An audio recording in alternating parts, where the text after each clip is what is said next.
Howdy y'all, Joe Hills here, recording as I always do in Nashville, Tennessee, and today on the Hermitcraft server, you know what I realized? It's that this great glass mystery here is a great glass mystery to me. I have never actually dropped down here other than just to light a few of these torches, and I'd like to know what lies in store below. So we're just going to take our little magical silk touch pick there, we're just going to break that, ladder that, and then hop on down. Wait, really? This is it? Well, that was a great episode. Until next time, y'all, this is Joe Hills from Nashville, Tennessee. Oh, I'm going to find something else to do. Dang it. I was hoping it would be more crazy. Alright, here's what we're going to do instead. I had an idea for kind of an art installation piece that I haven't really worked out much, so I'm going to brainstorm that. And I was thinking I would call it something like Lazy Noob Forest. And I haven't exactly worked out the core of it, but basically what I would do is I would come in and I would find a forest area comparable to like this one, and I would chop down a whole bunch of the middle parts of the trees. Nope, that one was wrong. That's a bad example of what I was trying to do. It's actually going to chop down like the second block off of like a whole bunch of trees, like just all over the place, right? And so then it creates this weird effect where you can kind of see further than you should be able to in the forest just because of all of these trees that have awkwardly had their second block of timber cut out. And let's see. Oh, you know what would have been great to bring is shears for this because, you know, you can't go wrong with shears, especially when you see their softer side. But that's okay. We are just here.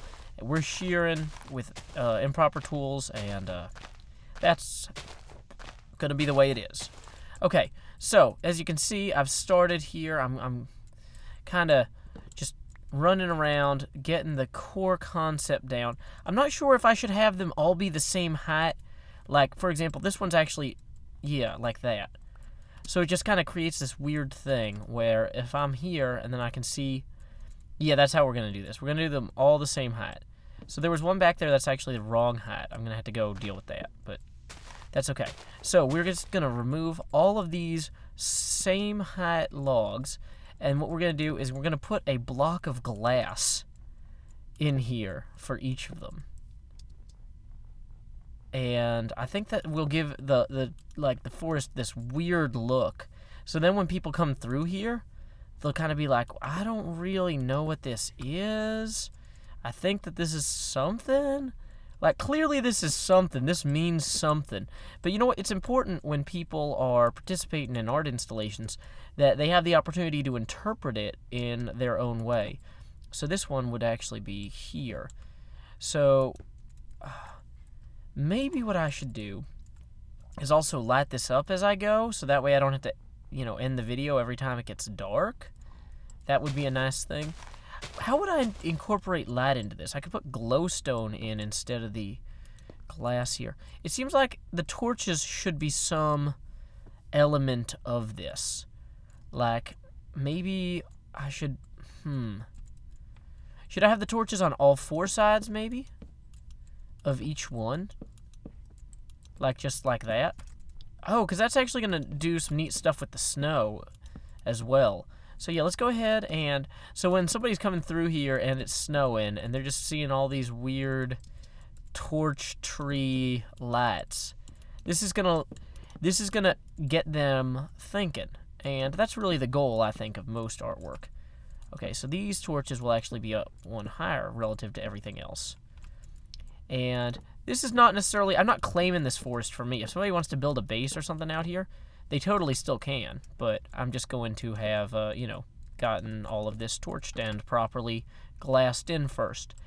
And sometimes when you're making new things, art-wise, it's important to kind of, where's my Dead Slayer?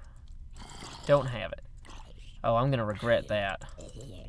Not bringing my Dead Slayer sword is going to be a huge problem out here. But sometimes it's important in art to do what's called a study, to like limit yourself in certain ways and to then experiment with how those limitations let you make something new. In this case, this is a study in tree cutting, essentially. I really think that if I put my mind to it, I could create some sort of cool sculpture or something like that out of this method. Right now, I'm just kind of playing with it to make something kind of interesting, but not necessarily that stands on its own in terms of having a clear message. A lot of times when places actually exhibit study type pieces of art, they'll exhibit like several of them because they're more interesting. Uh-oh, I'm getting flanked here. So let's go take care of this fella. Dang it. Let's go ahead and take care of this food. Eating is going to be important to us. I'm trapped. I'm trapped under there. I'm getting hit on all sides. Okay. Okay, this is going to be okay, guys. This is going to be fine. Whoa, you die. You die. Okay. And now I'm breaking my torches. And now I'm getting hit by flaming zombies on account of my excellent flame place and flame throwing. Let's go up here. Yes. Let's regain our composure for a second. Chugging a potion of fire resistance might not be unwise. Oh, wow, look at me. I'm just a regular pincushion up here. Luckily, I got me some projectile protection, thorns, other protections. So I'm not too worried, although these social zombies are just going to be quite the pain. Oh, this actually is kind of cool, because then from up here, the trees kind of look like they're floating.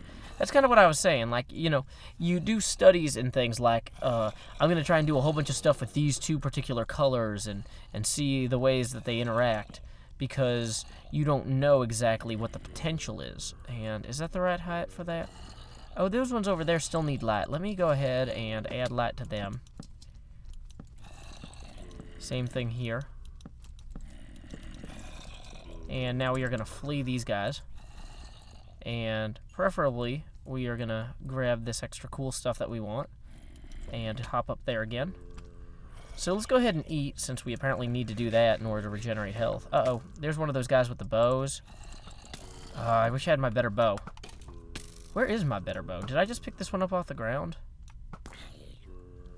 No. Dang it, I must have left my good bow when I was busy preparing to do something crazy earlier. Okay. Dang it, Moon, you are too slow in your passage. You are just greatly inconveniencing me. Okay, well, you know what? Let's go ahead. I'm realizing we're probably going to need a lot more glass. Whoa, that's a lot of zombies. I was going to say, we're going to need a lot more glass than this, and a lot more torches. And that should be hitting now. So there is my house. Up there. So let's just try not to anger all the creepers and zombies and skeletals and skeletoids and creepoids and zombies and zomboids, and just flee like we just love to bite dogs. Okay, great. Once I get in there, I'm relatively safe.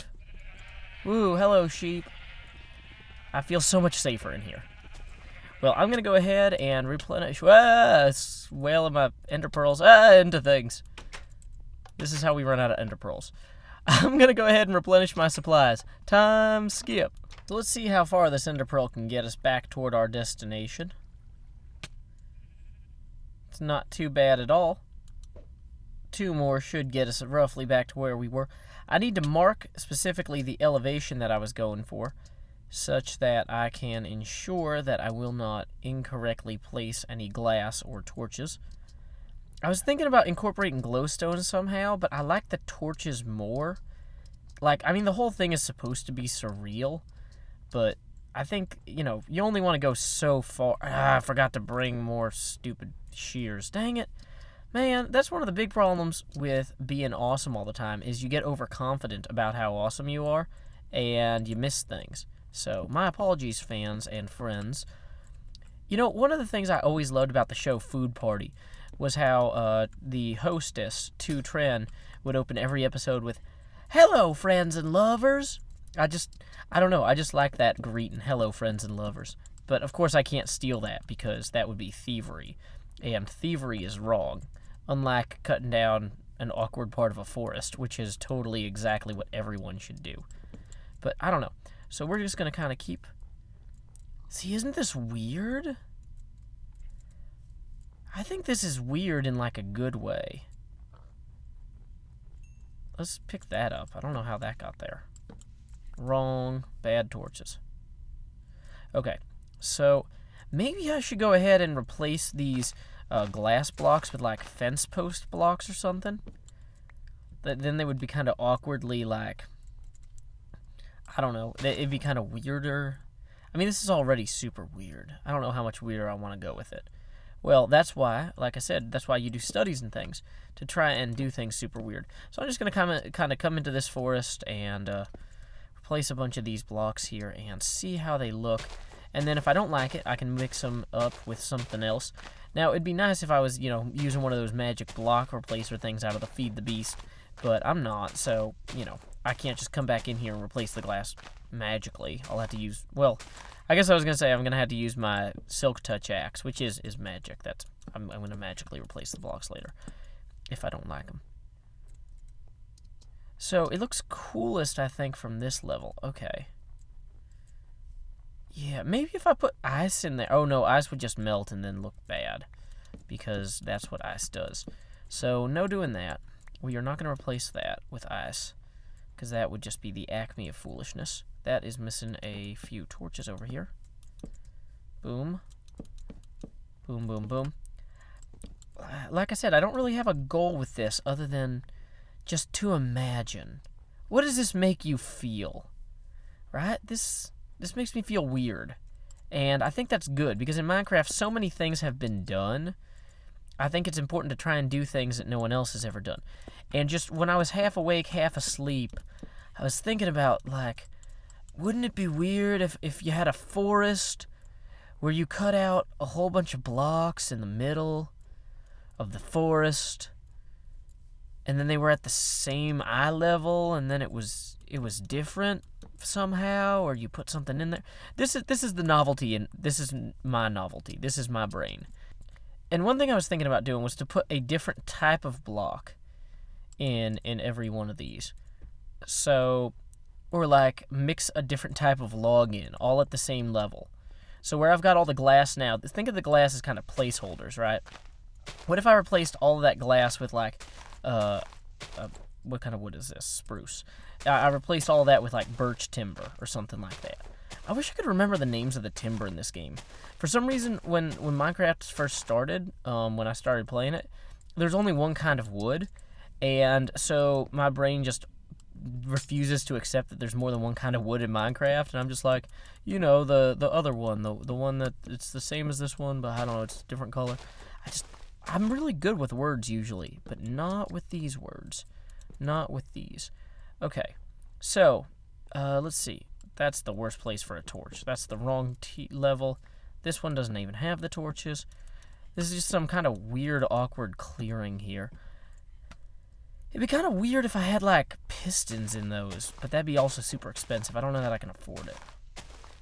But, like, there was this thing where a long time ago when Minecraft was in its early multiplayer infancy, Notch had broken leaf decay for like 3 months, and so people would go around servers where people had just chopped down all the lumber out of the trees, and then they would put like cobblestone in there where the logs had been, so it would look like they were like cobblestone trees, because otherwise there would just be leaves everywhere. A lot of servers had fire turned off at the time, which of course none of them do now, because that would just be silly with all the new advances in the game. But you know, it's just kind of one of those things where it's like, okay, so I don't know that new players have ever seen that done, though. And that was kind of part of the inspiration for this. Like, is there a way to make that visually interesting and appealing to people?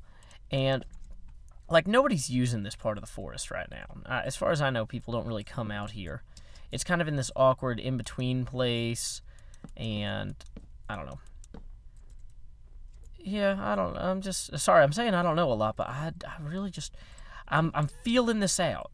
I'm just letting my heart be free, and sometimes my heart says just chop down a bunch of the middle of a bunch of trees and just put glass in there. Just why not? Just take some melted sand and just put it in there. It'll be fun. And let's see. I could replace these all with redstone blocks or glowstone blocks. Like, if I use the glass as a placeholder, I could replace it with a bunch of colored wool, maybe. No, I've done colored wool on other stuff. I could put in hardened clay that was stained brown. I think that would seem kind of weird, but that's kind of the point of this, partially, is just to make this weird. Like, this forest was too beautiful and normal as it is, and so I had to come in here and just make it surreal and slice out one entire layer of it. Like, yeah, actually, that's the thing I like most about this, is it's kind of like a buzzsaw just went through here and just sliced out a layer of the forest. That's kind of the feel I'm going for. When people are like, oh man, this video hit me right in the feels, it would be the buzzsaw to the forest feels that they're describing. Okay, so many leaves. Really, really should. You know what I think I'm going to do is, as soon as the next night starts to fall, I'm going to run back for shears, because these nights, they're long nights with impossible odds, and as much as I'd like to keep my eye to the keyhole, I also need to shear right, so I'll do just what I can. Let's go ahead and light those more. Actually, today was the first day we tried giving the baby solid food, and by solid food I mean like rice, cereal, and milk, which is mostly like liquid food. By anybody else's normal people standards, it would be, we gave the baby liquid food, but for the baby, because it's not just milk, it's considered solid food. The doctors want you to hold off on that until you hit about the 6-month mark, and so we have done so. But the baby had not slept very well for the last few nights after coming home from PlayOnCon. Big surprise. She just doesn't like sleeping much in general, but then she comes home from a convention where she's had a lot of people around, and she misses them. Like, baby Corinne is so social. She loves seeing people, and then when we come home and there's just not people around all the time, she's just like, what happened to Good? What happened to everybody? Where are all the people? I don't know. She doesn't really talk like that. I shouldn't talk for her, but she does get, like, lonely. And she's like, she doesn't want to go to sleep because she's like, no, where'd everybody go? What happens if everybody else leaves while I'm asleep? Which at this point, everybody else is just me and Marion. And in fairness, we do leave when she's asleep to go to work. We take turns leaving. We don't both leave at the same time. This is not an irrational fear for my daughter to have, is my point. She gets anxious that one of us or both of us will leave, even though only one of us ever does. Unless we have, like, a babysitter. But, I mean, in which case, somebody's there. I mean, in some ways, it's kind of better without the glass, I think, but then it just looks unintentional. It looks like somebody was an uncaring jerk. Whereas with this, it looks like somebody was a very deliberate jerk. And that person is me, clearly. Who else would have done this? That's Joe Hills. Well, night has fallen, and as you can see, I've lit up a good deal of the forest over here. Let's just go take a look at ground level. This is definitely a project that scales well, I think. And I think it's actually kind of cooler when you're off kilter with it. Like, when you're up here, it's kind of surreal. But, like, when you're down here and you can kind of see the blocks up and around you, it's also kind of neat. I don't know. This is different. And I'm not sure where to go with it from here, so feel free to post suggestions in the comments about where to go with it. I've actually got kind of even stretching around this way here. Essentially the whole forest, wherever it is the correct height, at least out to here, I've got cut and lit, and, well, it's done. You know, this is I kind of feel like this is a lot of modern art type of stuff, where it's just like, well, I see what he did, but I don't know why he did it, and I could have done it, but, you know, you didn't, so, boom. Joe Hills, glassing in your forests like it's nobody's business. I like it from up here, too, because it's, like, got this weird offset as I look down around everything. I don't know, maybe with the torches, I kind of put the torches in so I could work at night. Maybe if I got rid of the torches, it would look better. I don't know. I gotta mess with it. Anyway, until next time, y'all, this is Joe Hills from Nashville, Tennessee. Keep adventuring.